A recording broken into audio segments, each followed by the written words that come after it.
ওয়ালিদ বলল, এভাবে অত্যাচার করে তো তোমরা তাদেরকে থামাতে পারবে না, এতে বরং তাদের প্রতি মানুষের সিম্প্যাথি আরো বাড়বে। অন্যরা প্রশ্ন করলো, তাহলে এখন করণীয় কি? ওয়ালিদ বলল, আমার প্রস্তাব হচ্ছে তার ব্যাপারে এমন একটা নেরেটিভ মানুষের মধ্যে ছড়িয়ে দাও যেন মানুষ তাকে বিশ্বাসই না করে, কেউ যেন তার ধারে কাছেও আর না যায়। একজন তখন প্রস্তাব দিল, ঠিক আছে, আমরা তাহলে প্রচার করি যে মোহাম্মদ একজন মিথ্যাবাদী, সে মিথ্যা কথা বলে মানুষকে ধোঁকা দিচ্ছে। ওয়ালিদ সাথে সাথে আপত্তি করে বলল, লোকেরা এমন কথা বিশ্বাস করবে না, কারণ তোমরাই তাকে একসময় আলামিন নামে ডাকতে। লোকেরা তাকে আরবের সবচেয়ে সত্যবাদী মানুষ হিসেবেই জানে।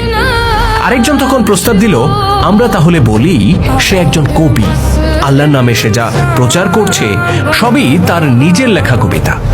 ওয়ালিদ এবারও আপত্তি করল।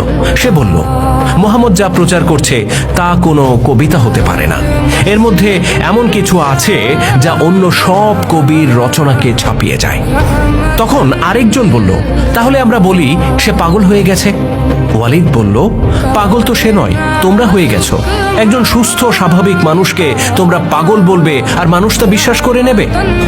তারা তখন বলল, ওহে আল ওয়ালিদ, আপনি বলে দিন কি বললে মানুষ বিশ্বাস করবে? তখন ওয়ালিদ বলল, তোমরা বলবে সে একজন জাদুকর, যে তার কাছে যায় তাকে সে জাদু করে ফেলে।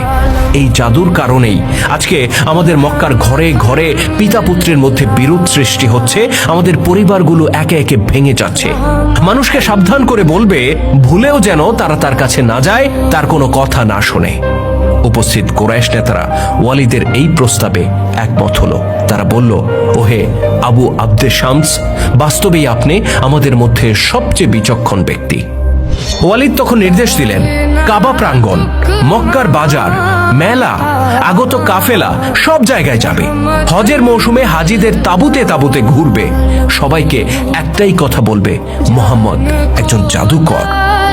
আর সেই দিন থেকেই শুরু হয় রাসূলুল্লাহ সাল্লাল্লাহু আলাইহি ওয়াসাল্লামের বিরুদ্ধে সংগঠিত মিথ্যা প্রোপাগান্ডা।